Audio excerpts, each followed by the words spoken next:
بسم الله الرحمن الرحيم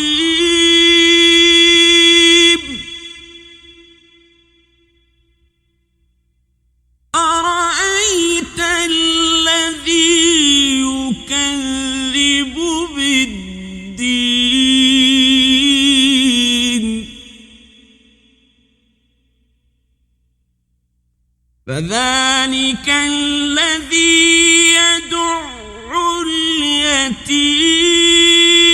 اليتيم ولا يحض على طعام المسكين فويل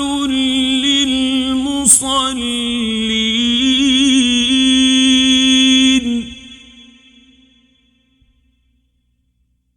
الذين هم عن صلاتهم ساهون